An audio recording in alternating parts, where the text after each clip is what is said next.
করিয়ে দিচ্ছেন সূরা মুনাফিকুনের 9 নম্বর আয়াত আল্লাহ রাব্বুল আলামিন বলছেন ইয়া আইয়ুহাল্লাযীনা আমানু লা তুলহিকুম আমওয়ালুকুম ওয়ালা আওলাদুকুম আন যিকরিল্লাহ।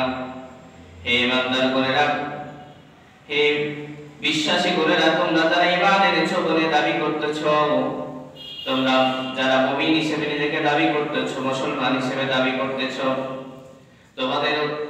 তোমাদেরকে আল্লাহ রাব্বুল আলামিন স্মরণ করিয়ে দিয়ে বলছেন ইয়া আইয়ুহাল্লাযীনা আমানু, হে ঈমানদারগণেরা, তোমরা যারা ঈমান এনেছো, লা তুলহিকুম আমওয়ালুকুম ওয়ালা আওলাদুকুম আন যিকরিল্লাহ। হে মুমিনগণ,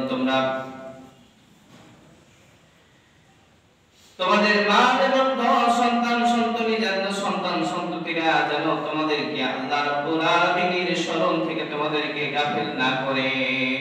কিন্তু দেখেন, প্রকৃতপক্ষে আমরা আজকে গাফিল। আজকে এত সুন্দর একটি দিন, যে দিনের ব্যাপারে আল্লাহ রাব্বুল আলামিনের রাসূল বলতেছেন যারা মুমিনদের মধ্যে যারা ঈমান এনেছে, যাদের জন্য আল্লাহ রাব্বুল আলামিন সুব্যবস্থা করে রেখেছেন, যারা টাকা খরচ করে মক্কায় যেতে পারে না, হজ করতে পারে না, উমরা করতে পারে না, তাদের জন্য আল্লাহ রাসূল সাল্লাল্লাহু আলাইহি ওয়াসাল্লাম বলেছেন তারা যদি ওযু গোসল ছেড়ে জুমার দিন সকাল সকাল মসজিদে এসে যায়, আল্লাহ রাব্বুল আলামিন তাদের জন্য একটি মকবুল হজ, কবুল হজের সওয়াব আল্লাহ রাব্বুল আলামিন দান করবেন। একটি সুখবর দিয়ে দিয়েছেন। এই সুখবর পাওয়ার পরও যারা এই সুখবরকে সবাইকে অর্জন করতে পারলো না, তারা তো তাদের চেয়ে আর কেউ দুর্ভাগ্য হতে পারে কি? কেউ হতে পারে না। সম্মানিত মুসলিম একরাম, এজন্য আল্লাহ রাব্বুল আলামিন দেখেন এখানেও স্মরণ করিয়ে দিয়ে বলছেন, হে ঈমানদারগণ, যারা তোমরা বলছো আমি মুমিন, মুমিনের কাজ হচ্ছে আল্লাহ রাব্বুল আলামিন আমাকে আপনাকে তো সৃষ্টি করেছেন, ওমা খালাকতুল জিন্না ওয়াল ইনসা ইল্লা লিয়াবুদু। আমাকে আপনাকে আল্লাহ রাব্বুল আলামিন কেবলমাত্র তার ইবাদত বন্দেগীর জন্য সৃষ্টি করেছেন, অন্য কোনো জন্য, অন্য কোনো উদ্দেশ্যে সৃষ্টি করেন নাই। কিন্তু দেখেন, আমরাকে আল্লাহ রাব্বুল আলামিন একটু সুযোগ দিয়েছেন, মনের মতো চলার একটু সুযোগ পাচ্ছি। আল্লাহকে ভুলে কত দূরে যেন নিজেকে পতিত করছি, শয়তানের মধ্যে গাফিলিয়াতের মধ্যে নিজেকে নিমজ্জিত করে আল্লাহর স্মরণ থেকে নিজেকে কতটা গাফিল করে ফেলেছি। আজকে দেখেন, এই যে আমরা এই দুনিয়াতে ধন সম্পদ আল্লাহ আমাকে আপনাকে দিয়েছেন, এটা দিয়েছেন আমার আপনার জন্য আমানত, যেটা সূরা তাওবার মধ্যে আল্লাহ রাব্বুল আলামিন বলেছেন ইন্নাল্লাহা আস্তাওয়া মিনাল মুমিনিনা আনফুসাহুম ওয়া আমওয়ালাহুম বিআন্না লাহুমুল জান্নাহ।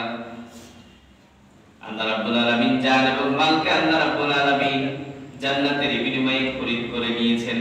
অর্থাৎ আমার আপনার তো কিছুই নেই, যা আল্লাহ দিয়েছেন তাই আমাদের কাছে আছে। আমার তো কোনো কিছুই ছিল না, আমি তো খালি হাতে এসেছি। আমি যখন দুনিয়াতে আগমন করি, ছোট্ট একটি বাচ্চা যে কথা বলতেও জানে না, যে কি খাবে সেটাও জানে না, যে তার কি পরন হবে সেটাও সে জানে না, কোনো কিছুই জানে না। আল্লাহ রাব্বুল আলামিন ছোট্ট শিশুর জান বাঁচানোর জন্য মায়ের বুকে দুধ দিয়েছেন। এরপরে মানুষের মধ্যে কিউরিওসিটি দিয়েছেন, সে ছেলে হবে না মেয়ে, সে ছেলে হলে ছেলের মতো পোশাক, মেয়ে হলে মেয়ের মতো পোশাক, আস্তে আস্তে লালন পালন করে আমাকে আপনাকে এত বড় করে তুলতেছেন। অর্থাৎ যার কোনো খোঁজ খবরই জানে না আমি কি হব, কি হতে পারবো, আমার কি খাওয়ার দরকার আছে, আমার কি সম্পদ আছে, আমার কি পরবর্তী প্রজন্ম কি হবে, এগুলো কোনো কিছুই ছিল না। আল্লাহ রাব্বুল আলামিন সব কিছু দুনিয়াতে আমাকে আপনাকে দিলেন উপহার হিসেবে। সেই উপহারটাকে স্বতঃস্ফূর্ত ব্যবহার না করে আমরা কি করতেছি? আল্লাহর দেওয়া আমানতটাকে আল্লাহর রাহে ব্যয় করা থেকে, আল্লাহর দ্বীনের জন্য খরচ করা থেকে নিজেকে বিমুখ করে রাখছি। বরঞ্চ দুনিয়াতে সাজ সরঞ্জাম, দুনিয়াতে বাসা, দুনিয়াতে ছেলে সন্তান, মেয়ে সন্তানকে পড়ালেখা, কিছু করার জন্য এত পরিমাণ মরিত হয়ে গেছি যে আল্লাহ রাব্বুল আলামিনকে স্মরণ করা থেকেও আমরা বিমুখ হয়ে যাচ্ছি। প্রতিনিয়ত আমার আপনার জন্য আল্লাহ রাব্বুল আলামিন যে অক্সিজেনের ব্যবস্থা করেছে, একটা দিনে একজন মানুষ দৈনিক 16 কেজি অক্সিজেন ভোগ করে। এই দৈনিক 16 কেজি অক্সিজেন ভোগ করার জন্য আমার আপনার কি 1 পয়সা খরচ হয়? হয় কি? হয় না। এটা বিনা পয়সায় দিয়ে দিচ্ছে না আপনাকে। এই যে দেখেন আমার আপনার চোখ আছে, কত সুন্দর দেখতেছি, দূর থেকে দূরান্তরে দেখতেছি, কোনো টাকা লাগে? কোনো টাকা লাগে না। একটা জিহ্বার মধ্যে কত রকমের টেস্ট দিয়েছেন আল্লাহ রাব্বুল আলামিন। লবণের টেস্ট একরকম, টকের টেস্ট একরকম, আচারের টেস্ট একরকম, আমের টেস্ট একরকম, কলার টেস্ট সব রকম আমরা টেস্ট ভোগ করতেছি। এর জন্য কোনো টাকা লাগে? টাকা লাগছে? কোনো কিছুই লাগে না। সব কিছু আমার আপনার জন্য ফ্রি দিয়েছেন, কিন্তু আল্লাহ একটাই জিনিস চান, দুনিয়াতে সবকিছু দিয়েছেন, শুধু একটাই জিনিস চান, সেই জিনিসটা হচ্ছে তাকে আল্লাহ রাব্বুল আলামিনকে আমার আপনাকে একটু স্মরণ, এই স্মরণটাই তিনি চান। স্মরণটাই হচ্ছে নামাজ, স্মরণটা হচ্ছে সাদকা, স্মরণটাই হচ্ছে রোজা, স্মরণটাই হচ্ছে আল্লাহর জন্য নিজের জীবনের সবটুকু বিসর্জন করে দেওয়ার একটি মানসিকতা তৈরি করা। এটাই হচ্ছে আল্লাহ রাব্বুল আলামিন চান। সম্মানিত উপস্থিতি, কিন্তু আমরা সেই আল্লাহকে স্মরণ করা থেকে আজও বিমুখ হয়ে আছি। প্রত্যেক দিনে 5 বার ইমাম মুয়াজ্জিন সাহেব ডাকে, হাইয়া আলাস সালাহ, কল্যাণের দিকে, সালাতের দিকে আসো, হাইয়া আলাল ফালাহ, কল্যাণের দিকে আসো। দেখা যায় যে আজকে জুমার দিন অনেকে এসেছি যারা হচ্ছে 5 ওয়াক্ত আজকে ফজর নামাজটাও পড়ে নাই, এরকম মুসল্লি ভাইরাও আমরা এখানে এসেছি। অর্থাৎ প্রতি 5 ওয়াক্তে মুয়াজ্জিনের কাজ আহ্বান করতেছে, কিন্তু যাদের মধ্যে ঈমানিয়াতের নূর রয়েছে তারা হচ্ছে মসজিদের মধ্যে আসে, আর যাদের মধ্যে ঈমানিয়াতের নূর নাই তারা হচ্ছে গাফিল হয়ে কি থাকে, শুয়ে থাকে। তারা দুনিয়াবি কাজ কামের মধ্যে ব্যস্ত থাকে, আল্লাহকে স্মরণ করা থেকে তারা বিমুখ থেকে থাকে। সম্মানিত মুসল্লিন ইকরাম, এজন্য আল্লাহ রাব্বুল আলামিন স্মরণ করে দিয়ে বলছেন, ইয়া আইয়ুহাল্লাযীনা আমানু লা তুলহিকুম আমওয়ালুকুম ওয়ালা আওলাদুকুম আন যিকরিল্লাহ। তোমরা কি তোমার যে সম্পদ রয়েছে সেই সম্পদ এবং সন্তান সন্ততি কিন্তু আমার আপনার জন্য একটি সম্পদ। আমার বয়স হয়ে যাবে, বয়সের পর কি তা আমার ভরণ পোষণের দায়িত্ব তাদের কাছে চলে যায়। কিন্তু আল্লাহ রাব্বুল আলামিন এই সন্তান সন্ততিকে মানুষ করতে বলেছেন, আবার হচ্ছে তাদের জন্য দুনিয়ার সব কিছু দিয়ে দিবা, আল্লাহ স্মরণ থেকে বিমুখ থাকবে এরকম কোনো সুযোগ নাই। আল্লাহ রাব্বুল আলামিন বলছেন, আর মানুষকে কয়েকটা জিনিস ভুলিয়ে রাখে, তার মধ্যে সন্তান সন্ততি একটি। কয়েকটি জিনিসের মধ্যে যেগুলো ভুলিয়ে রাখে সে ব্যাপারে আল্লাহ কোরআনুল কারীম বলছেন সূরা আল ইমরানের মধ্যে, যুয়্যিনা লিন-নাসি হুব্বুশ শাহাওয়াতি মিনান নিসাই ওয়াল বানিনা ওয়াল কানাতিরিল মুকান্তারাতি মিনাজ যাহাবি ওয়াল ফিদ্দাতি ওয়াল খাইলিল মুসাওওয়ামা ওয়াল আন'আমি ওয়াল হারস যালিকা মাতাউল হায়াতিদ দুনিয়া ওয়াল্লাহু ইনদাহু হুসনুল মাআব। যেগুলো জিনিস মানুষদেরকে ভরিয়ে রাখে সেই জিনিসগুলোর মধ্যে হচ্ছে সন্তান সন্ততি, স্ত্রী পুত্র, সম্পদ, রাশি রাশি সম্পদ, ঘোড়া, তারপর হচ্ছে কি স্বর্ণ মুদ্রা। এগুলো হচ্ছে দুনিয়াবি ভোগ সামগ্রী মাত্র, আখিরাতের কোনো মূল্য নাই। সেই দিন যখন কিয়ামত সংঘটিত হবে, প্রত্যেকে সেই দিন নিজের আমল নিয়ে দৌড়াদৌড়ি করতে থাকবে। দৌড়াদৌড়ি করার সময় তার যখন হিসাব নিকাশ হয়ে যাবে, সে যদি ভালো কাজ করে থাকে তাহলে তার আমলনামাগুলো ডান হাতে দিয়ে সে দৌড়াবে, আর যদি সে খারাপ কাজ করে থাকে বাম হাতে তার আমলনামাগুলো দেওয়া হবে। বাম হাতে তার আমলনামাগুলো দেওয়ার পর যখন সে হিসাব নিকাশের জন্য এগিয়ে যাবে, অল্প কিছু আমলের জন্য যখন সে বাধা খেয়ে যাবে, ঘেরা পড়ে যাবে, সেই দিন তার সন্তানের কাছে পিতা এগিয়ে যাবে, যে বলবে দুনিয়াতে তোমাকে বড় করার জন্য, কোল থেকে নিয়ে তোমাকে মাস্টার ডিগ্রি পড়ানোর জন্য তোমার বাড়ির বাড়িঘর তৈরি করার জন্য, তোমার পরিবার তৈরি করার জন্য আমি এত টাকা অর্থ ব্যয় করেছিলাম, এত সম্পদ ব্যয় করেছিলাম, দুনিয়াতে খুব বেশি ভালো কাজ করার সুযোগ পাইনি। কাজের সন্তান তুমি দুনিয়াতে আমার সন্তান ছিলে, আর তোমার কারণে তোমার কাছে আমি কিচ্ছু চাই না, শুধু একটি আমল, ভালো আমলগুলো চাই, যে ভালো আমলের বিনিময়ে তুমি আমাকে এই জাহান্নামের কঠিন আযাব থেকে তুমি আমাকে বাঁচাতে পারো। সেই দিন সেই সন্তান বলবে যে দুনিয়াতে আমি জন্মগ্রহণ করেছিলাম, কি করেছিলাম আমি সেটা জানি না, আমার কাছে এগুলো দেওয়ার কোনো সুযোগ নাই, আমি এটা দিতে পারবো না, আমার কোনো পিতাও ছিল না, মাতাও ছিল না। সেই দিন তার সন্তান তার পিতা মাতাকে অস্বীকার করে ফেলবে, নিজের পিতা মাতা তার সন্তানকে অস্বীকার করে ফেলবে, কারণ নিজ নিজ আমলনামা নিয়ে সে ব্যস্ত, প্রত্যেকেই ব্যস্ত হয়ে যাবে, কেউ কারো খোঁজ খবর নেওয়ার নতুন কারো সুযোগ থাকবে না। সম্মানিত মুসলিম একরাম, কিন্তু দেখেন আমরা দুনিয়াতে একজন সন্তানকে পড়ালেখা করার জন্য কঠোর পরিশ্রম করে থাকি, যেখানে বলা হয়েছে বাবা, শুধু বাবা নয়, এক সৈনিক বলা হয়েছে, যে বাবা তার শরীরের সমস্ত রক্তগুলোকে পানি করে, ঘাম তৈরি করে, অর্থ উপার্জন করে একজন সন্তানকে মানুষের মতো মানুষ করার জন্য চেষ্টা করে, কিন্তু সেই সন্তান যদি সুশিক্ষায় সুশিক্ষিত না হয়ে যায়, না হয়, যদি মানুষের মতো মানুষ না হয়, তাহলে কাল কিয়ামতের দিন ওই সন্তানের জন্য জাহান্নামে যাওয়া বা আপনার জন্য ওয়াজিব হয়ে যাবে, যদি ওই সন্তানকে সুশিক্ষায় সুশিক্ষিত করতে না পারেন। আবার ওই সন্তানকে যদি আপনি সৎকে জারিয়া হিসেবে গড়ে তোলার জন্য ব্যবস্থা করতে পারেন, দ্বীনি শিক্ষা দিতে পারেন, ওই সন্তান যখন আপনার জন্য দোয়া করবে, রব্বি রহমহুমা কামা রাব্বায়ানি সগীরা, হে আল্লাহ রাব্বুল আলামিন, তুমি যেমন আমাকে ছোট্ট অবস্থায় পিতামাতার কোলে লালিত পালিত করেছো, ছোট্ট অবস্থায় যেমন ভাবে লালন পালন করিয়েছো পিতামাতাকে, পিতামাতাকে আল্লাহ রাব্বুল আলামিন আজকে বৃদ্ধ হয়ে গেছে, তাকে আমি একটা লালন পালন করার ব্যবস্থা করে দাও এবং তার জীবনের সমস্ত গুনাহ খাতাগুলো মাফ করে দিয়ে তুমি কি জান্নাতের মেহমান হিসেবে তুমি তাকে কবুল করে নাও। এইজন্য আল্লাহ রাসূল সাল্লাল্লাহু আলাইহি সাল্লাম বলছেন যে আর ওয়ালাদুন সালিহুন ওয়া ইয়াদউনা লাহু, কয়েকটি দোয়া আল্লাহ রাব্বুল আলামিন ফেরত দিতে, মানে বান্দা চাইলে সেটাকে ফেরত দিতে কি করেন, লজ্জাবোধ করেন। তার মধ্যে একটি দোয়া হচ্ছে, কোন সন্তান যদি, নেক সন্তান যদি তার পিতামাতার জন্য দোয়া করে, সেই দোয়াটা আল্লাহ রাব্বুল আলামিন ফেরত দিতে আল্লাহ রাব্বুল আলামিন লজ্জাবোধ করেন।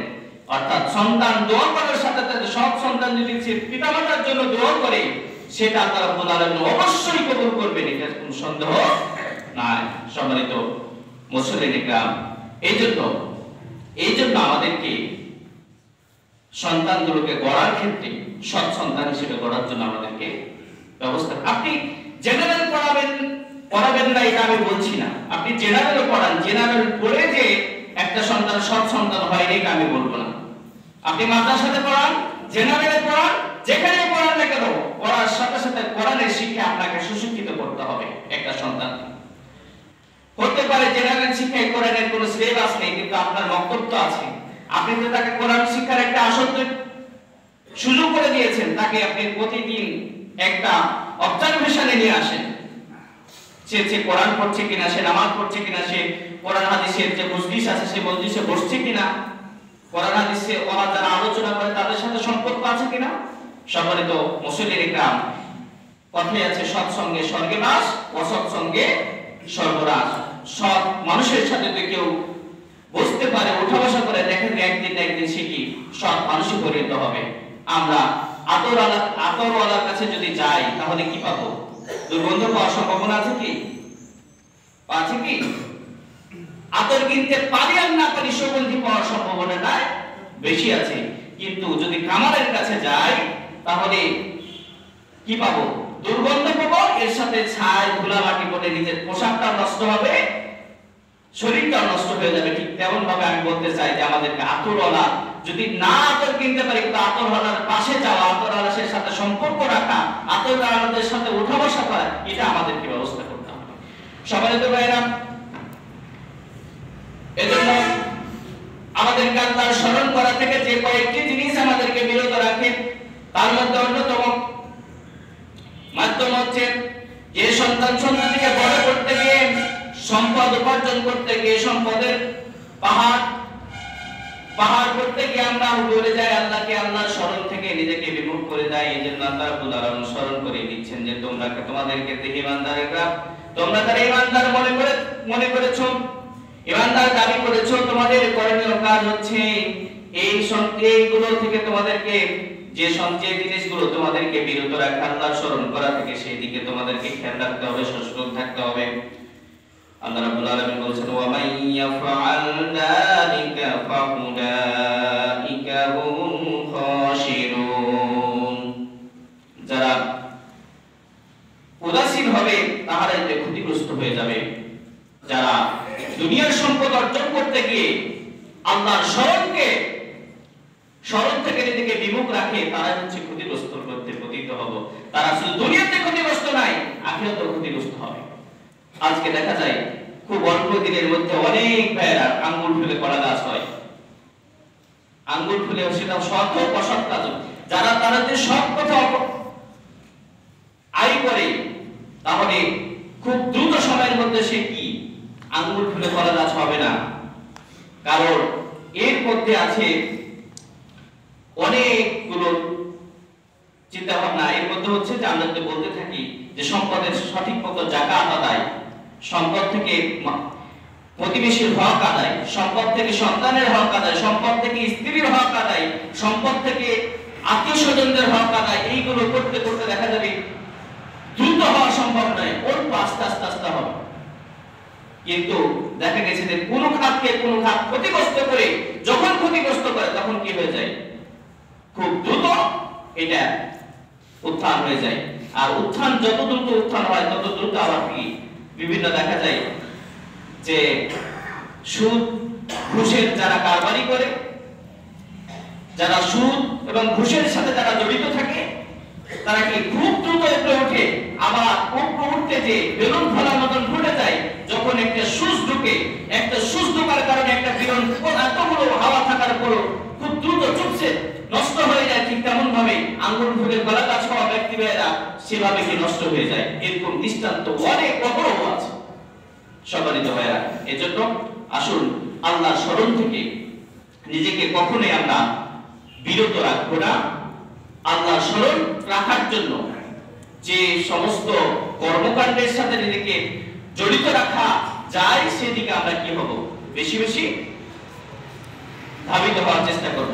আল্লাহর স্মরণকে বেশি বেশি করার জন্য আল্লাহ রাসূল সাল্লাল্লাহু আলাইহি ওয়াসাল্লাম একটি উপায় বলে দিয়েছেন। সেই উপায়টা হচ্ছে যে তোমরা বেশি বেশি কবরের কাছে যাও, বেশি বেশি গোরস্থান কবরের কাছে যাও। কারণ কবরের কাছে গেলে এটাই স্মরণ হয় 2 দিন পর আমাদের কোথায় যেতে হবে, এই কবরের মধ্যে যেতে হবে না, হবে না, নাকি উপরে থেকে যাবে?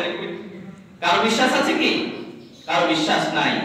আমাকে আপনাকে অবশ্যই কোথায় যেতে হবে, কবরের মধ্যে যেতে হবে। অর্থাৎ 2 দিন পর আমাদের মৃত্যু আসতেই পারে, যে কোনো সময় আসতে পারে। এই জন্য মৃত্যু আসার পূর্বে আমরা কি হতে হবে, সতর্ক হতে হবে। এই ব্যাপারে আল্লাহ রাব্বুল আলামিন সূরা আল ইমরানের মধ্যে বলছেন, ইয়া আইয়ুহাল্লাযীনা আমানু তাকুল্লাহা হাক্কা তুকাতিহি ওয়া লা তামুতুন্না ইল্লা ওয়া আনতুম মুসলিমুন। হে বান্দাগণ, তোমরা যারা ঈমান এনেছো, তোমরা যারা বিশ্বাস করেছো, তোমরা আল্লাহকে ভয় করার মতো ভয় করো এবং ততক্ষণ পর্যন্ত তোমরা মৃত্যুবরণ করিও না যতক্ষণ পর্যন্ত তোমরা পূর্ণাঙ্গ ঈমানদার না হবে। এর মানে কি আমরা ধরে নিব যে আমাদের মৃত্যুটা কি আমার হাতে আছে? এটা মানে এটা নয়। অর্থাৎ আল্লাহ রাব্বুল আলামিন এটাই বলতে চেয়েছেন যে আল্লাহকে ভয় করার মতো ভয় করো এবং প্রত্যেক ক্ষণে এটাকে তোমাকে বিশ্বাস রাখা উচিত যে হতে পারে আমার এই ধাপ থেকে ওই ধাপ উঠতে পারবো কিনা, এটা আমার মৃত্যু এসে যেতে পারে। এমন অবস্থা আমাদের সতর্ক থাকা উচিত যে আমি নিজেকে মুমিন হিসাবে দাবি করতে পারবো কিনা, যে আমার মধ্যে অন্যায়ের সাথে কোনো প্রকার জড়িত আছে কিনা, অন্যায় কোনো কাজের সাথে নিজেকে সম্পৃক্ত রেখেছি কিনা, অন্যায় কোনো জিনিসের সাথে আমার আপনার দ্রুততম সম্পর্ক আছে কিনা, সবসময় এটাকে বিবেচিত রাখা। আজকে দেখা যায় ঋণের পাহাড়, অনেক ঘুষ দিতে দিতে ঋণ করতে করতে এমন হয়ে যায়, সম্পদ দুনিয়ার কিছু সম্পদ করতে যে ব্যবসা বাণিজ্য আর কিছু করতে গিয়ে দেখা যেতে ঋণের পাহাড় অনেক হয়ে গেছে, ব্যাংক অনেক টাকা পাওয়া যায়। কিছুদিন পর আমার বাড়ি, বিবি, বাল বাচ্চা, আমি যদি কোনো রকম হয়ে যায়, সবকিছু নিরাময় উঠে যায়। এরকম ইতিহাস আছে, এরকম দেখা যায়। এরকম হওয়া উচিত নয়। আমাকে চিন্তা করা উচিত, আমি যদি আজকে মারা যাই আমার সাথে সাথে আমার সমস্ত হিসাব নিকাশ আমি সবকিছু স্পষ্টভাবে দিতে পারবো, সবকিছু স্পষ্টভাবে দিতে পারবো। কেউ হচ্ছে কি আমাকে প্রশ্নবিদ্ধ করতে পারবে না, আমার দিনের জন্য কেউ আমার জানাজায় এসে দাঁড়াতে পারবে না যে আমি তার কাছে টাকা পাবো। আমার কোনো সম্পদ বন্টনের ক্ষেত্রে দেখা যায় যে এক ছেলের হক মেরে আরেক ছেলেকে দিয়ে দেওয়া হয়, এক মেয়ের হক মেরে আরেক ছেলেকে দেওয়া হয়, এরকম ইতিহাস আছে। এই কারণে দেখা যায় যে জানা যায় যে ছেলে দাঁড়িয়ে যায়, মেয়ে দাঁড়িয়ে যায়, জামাই দাঁড়িয়ে যায়, নাতি দাঁড়িয়ে যায়, নাতি দাঁড়িয়ে যায়, যে আমাদের হক আছে, আমরা তাদেরকে এগুলো মীমাংসা না করা ব্যতীত আমি তাকে কি দিতে পারবো না, যে মাটি দিতে দেওয়া যাবে না, এরকম ইতিহাস আছে। আমি গত কয়েকদিন আগে কলেজ মাঠে একটি জানাজা করছিলাম, ঠিক এমনই একটি ইতিহাস হয়েছে। সম্মানিত উপস্থিতি, এজন্য আমি বলতে চাই যে আমাদেরকে প্রতিনিয়ত আল্লাহকে স্মরণ রাখা, যে কোনো সময় আমার মৃত্যু এসে যেতে পারে, মৃত্যু আসার পূর্বে যাতে আমি কি সংশোধন করে নিতে পারি এবং নিজেকে প্রকৃত মুমিন ইমানদার হিসেবে উপস্থাপন করতে পারি, সেদিকে আমাদেরকে সজাগ থাকতে হবে। সম্মানিত উপস্থিতি, আমাদেরকে উদাসীন হওয়ার কোনো সুযোগ নেই। আল্লাহ রাব্বুল আলামিন বলছেন, কিন্তু কিছু কিছু মানুষ ওরা কি বলে, وَأَنْفِقُوا مِمَّا رَزَقْنَاكُمْ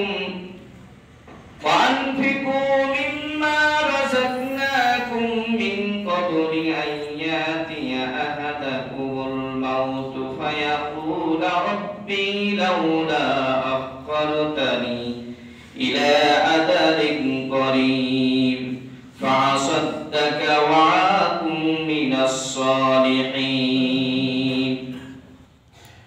আমি তোমাদেরকে যে রিজিক দিয়েছি তোমরা তা হতে ব্যয় করো।